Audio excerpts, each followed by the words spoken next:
The next speaker, which is Bev Gerdeman of the Washington State University Research and Extension Center, talking about MRLs and SWD.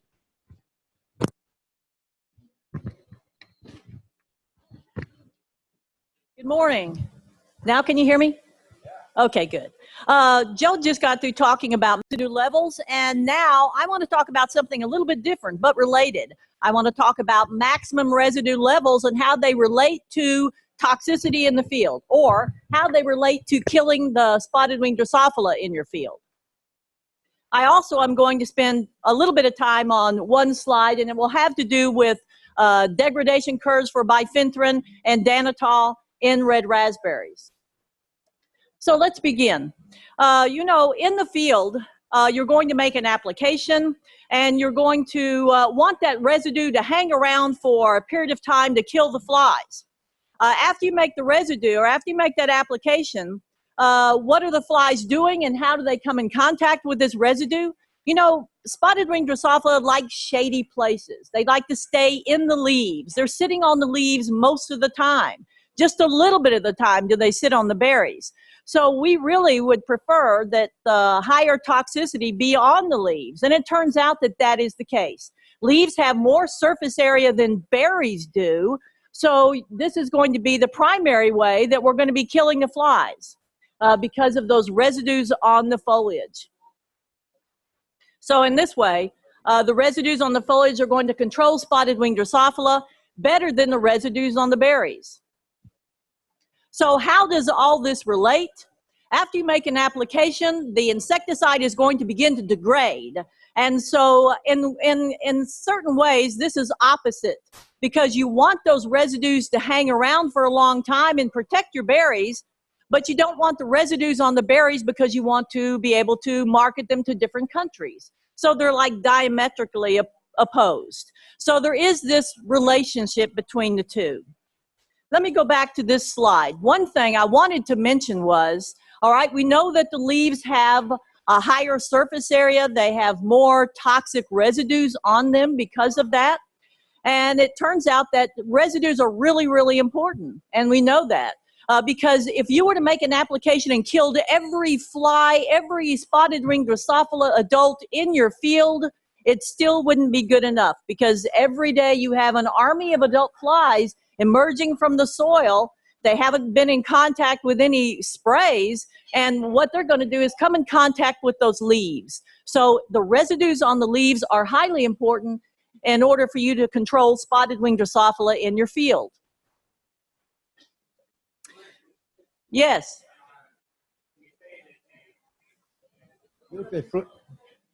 When you say the doofus fly comes up from the ground after you've cleaned up your bush, why wouldn't would a basal spray be effective to go and end up getting the ones that are coming from the ground? Well, usually the pupae aren't right on the surface, Daryl. So they're in the soil. But I'm telling you that soil applications could be effective too.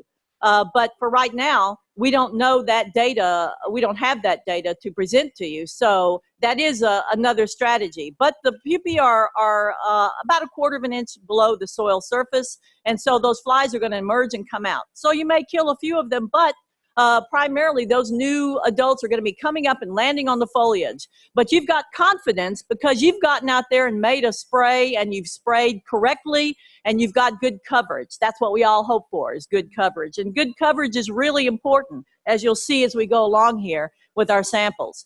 So when you look at this graph, it looks pretty busy. You've got 3 things going on here. You see the blue line at the bottom? The blue line at the bottom is the maximum residue levels that were determined from those samples of berries as the residues decline through time.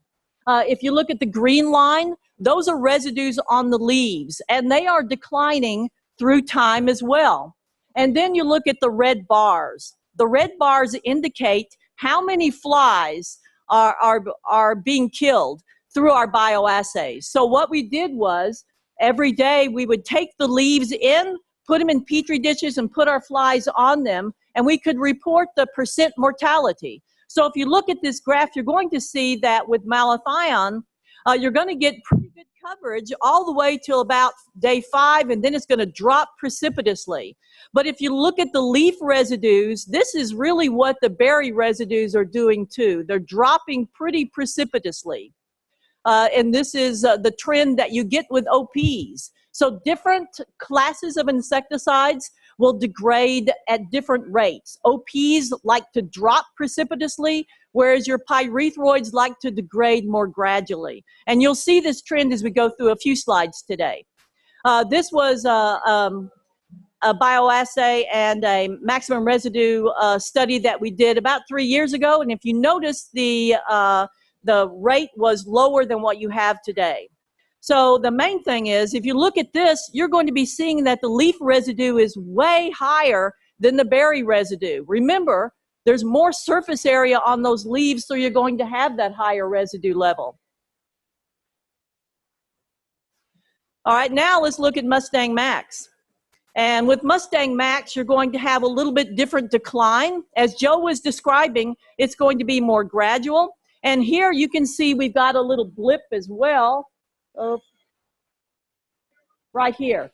And again, if you look at the top, look at the bars, you've got mortality declining at a nice rate, but instead you've got this little blip down there. This also suggests that we have a little bit of a difference in application, a little bit of difference in coverage, and so that sample had a little higher levels than some of the other samples did, so you have a slight blip.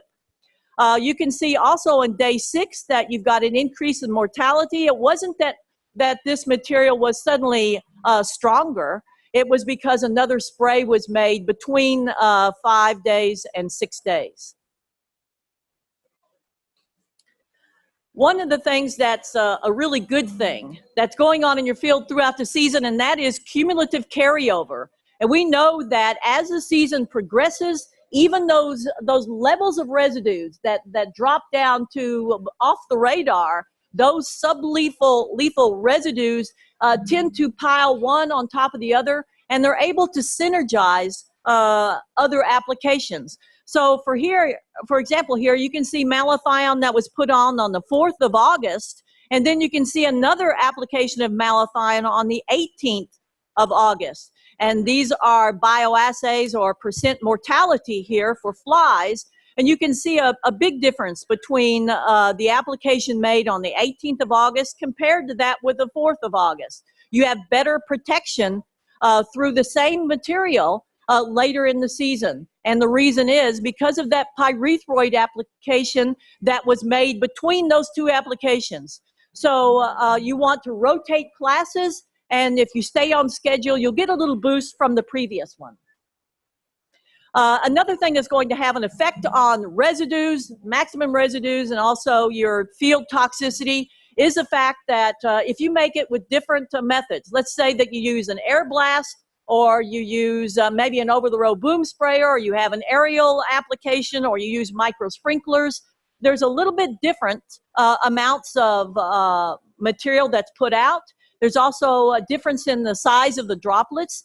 And all this is going to affect toxicity in a slight way. And you can see that here the air blast was a little bit better early on. And then again, you have that blip at the end because this is going through 14 days. This is going through 2 weeks, and no one is going to make a spray and let it go for 2 weeks. So this gives you an idea that different methods can result in different residue levels and different levels of protection. And I have just one slide I'd like to talk about, dealing with Danitol and Bridgade, degradation in red raspberry. It's pretty busy, but we can break this down into something simple. All right, Bridgade and Danitol are both pyrethroids. And in red raspberry, they're going to have a 3-day PHI. So at 3 days, Bridgade has dropped down to 0.515 parts per million. Danitol at 3 days is broken down to 1.583 parts per million. And you can also see what's going on with the bioassays and percent mortality. So for your bifenthrin, which is the orange, you can see you've got pretty good mortality here, rising. And then for your Danitol, you're going to see that's fenpropathrine. You've got this different curve in mortality. You've got mortality that extends for a longer period of time. You've got higher mortality with Danitol. The reason why we wanted to explore this possibility is we wanted to look and see if Danitol might be something that you could use as a cleanup spray in red raspberry. Traditionally, it has been your bifenthrin, but we were looking to see whether this could also substitute. So it looks like it may have more lingering amounts of parts per million than your Bridgade. But of course, there's issues as Joe talks about with the MRLs in other countries. So let's summarize this very quickly. Residues begin to degrade as soon as they leave the nozzle. So it's really beginning to break down, and you have quite a bit lower residues on those leaves as soon as you walk away from your tractor. Different application methods are going to result in different droplet sizes, and your deposits may vary. Residues can accumulate, and so it's important not only to rotate products, but remember that you're going to have this cumulative carryover from sublethal amounts as the season progresses. Pyrethroids degrade gradually compared to organophosphates that are going to experience a real steep decline. Rain, which I didn't talk about weather and climatic events, but rain, of course, can have an effect on rain fastness and the ability of the materials to stay. And so it can reduce your residues. And finally, the degradation curves that we're developing for the growers will enable you to manipulate that harvest date to help you meet foreign market MRLs. But remember, it really comes down to how you put that application on, how skillful you are. So you can't rely on degradation curves if you're going to race through the field with a heavy foot. So you've got to put that application on as carefully and skillfully as you can, and then it relate better to the degradation curves that we'll be producing. And remember, it's not all about MRLs. It's really about the materials protecting your berries from pests. So thank you very much.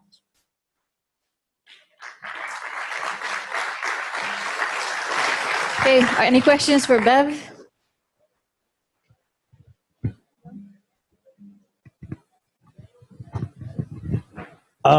Do we have any idea on the effect of protective structures such as shade cloth or tunnels and how they all affect the degradation curves? Of course, part of the way that things break down is from UV and rain. So if you have a tunnel covering, then it's going to affect the degradation. It could be that the materials will linger a little bit longer than they will just out in the open. So that is a consideration to take. Joe, do you have any response to that as well? I agree that it's the UV and rain and overhead irrigation that are going to wash away or degrade some of those residues. So if you're putting a shade cloth, we haven't done the study, but logic tells you that you probably have higher residues.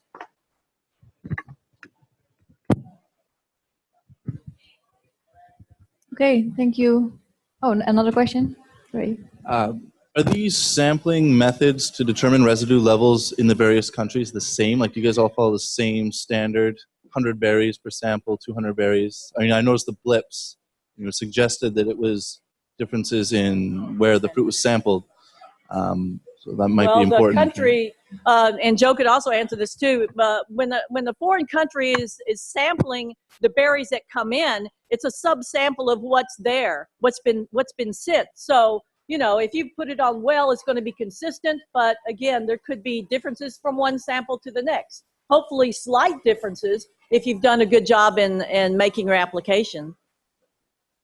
Yes?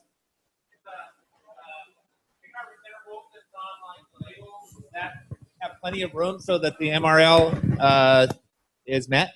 That's a good point, because the pre-harvest interval gets it down to U.S. legal residue limits. But the U.S. legal residue limits may not be the same as those for Japan and Taiwan. So when you want to ship to foreign countries, you have to project and see what that level is. You may want to delay harvest a little bit, and that's why these degradation curves that we're going to be producing and have produced will give you the information. As long as you're making an application that's consistent and as best as you can, then it's going to be certainly within the ballpark. But there seems to be a little bit of a fluff, certainly between the pre-harvest interval and the residues that are the legal limits. Because you saw in these graphs, they were really quite far below what was the legal limit for that PHI. So if we're only selling in the U.S., we can use the pre-harvest interval as our Unless standard. you've, just, had a heavy foot or something, I don't know. I mean, they should be able to reach those levels with no problem. The chemical companies create a sort of a margin of error, I think, for you, so you can reach that with no problem, or should. Okay, I think we're going to move on